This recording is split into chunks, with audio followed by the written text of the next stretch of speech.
2003 सननि 10 फेब्रुवारियाव जिथु सुक्ति बे सुक्तियाव अल बड' स्टुडेन्टस इउनियन आबसुआ जोंखौ सापर्ट खालामाखै 2003 सननि 10 फेब्रुवारियाव जिथु सुक्ति बे सुक्तियाव अल बड' स्टुडेन्टस इउनियन आबसुआ जोंखौ सापर्ट खालामाखै आसामनि बेंगलि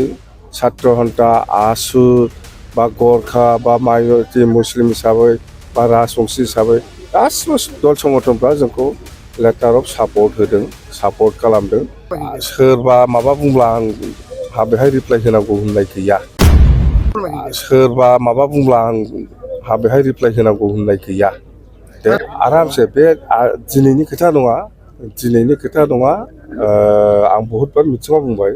2003 सननि 10 फेब्रुवारियाव जिथु सुक्ति बे सुक्तियाव अल बड' स्टुडेन्टस इउनियन आबसुआ जोंखौ सापर्ट खालामाखै आसामनि बेंगलि छात्र हन्ता आसु बा गरखा बा माइनरिटि मुस्लिम हिसाबै बा राजबंसि हिसाबै गासिबो दल संगठनफ्रा जोंखौ लेटार अफ सापर्ट होदों सापर्ट खालामदों बे लेटार अफ सापर्टआ हम मिनिस्ट्रियाव दङ बेखौ आरटिआइ खालामबा मोनगोन दाबो जोंनि आखायाव गैया बेखौ जोङो डाइरेक्ट बे कपिखौ जोङो हम मिनिस्ट्रियाव गभर्नमेन्ट अफ इन्डियानो होनांदों बिनि थाखायसो जोङो सुक्ति खालामनो हादों जोङो बिएलटिआ हारसिं सुक्ति खालामनो हादों होननानै जों मालाबाबो बुङाखै जोङो गभर्नमेन्ट अफ इन्डिया बुंनाय बादि आसाम गभर्नमेन्ट बुंनाय बादि आसामनि जेसेबां संगठन दं बिसोरजों रायज्लायजोबनांदों रायज्लायनानै जोङो बे लेटार अफ सापर्टखौ जों लानांदों बिनि गेजेराव 3 बोसोराव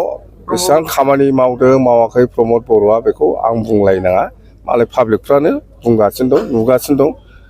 पाब्लिकआ बुंगोन बियो मा मावदों बेसेबां थगायदों बर' रायजो राजाफोरखौ बा पाब्लिकखौ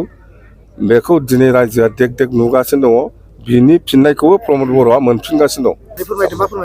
बेफोरखौ जाय जइन जादों बिसोरनाव सोंदोब्रा आंनाव मानो सोंनांगौ जादों बिसोरनाव सोंदो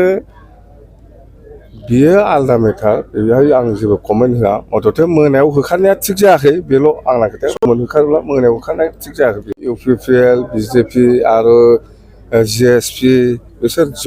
आरो एजिपि मोनब्रै दल जयै क'क्राझाराव सासेल' एमपि होगोन मोनब्रै दल लोगो नांनानै बियो इउपिपिएलआनो मोनगोन बे जायगाखौ इउपिपिएलनो हगारना होगोन जोंहा रावजोंबो गैया कंग्रेसजोंबो गैया बिजेपिजोंबो गैया सोरबा इउडिएफजोंबो गैया रावजोंबो गैया बिपिएफआ हारसिंनो बेहायथ' बेलाय इउपिपिएल थाबाय आरो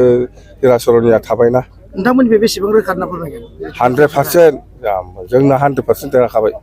Good news for everyone. For the academic year 2024-2025, admissions to playgroup, nursery, LKG and UKG are underway at Bidyavili Kids School in Habubari, Kokrajhar. This Bidyavili Kids School has many facilities for students like smart class and daycare, indoor, outdoor game, art and craft workshop, playful learning,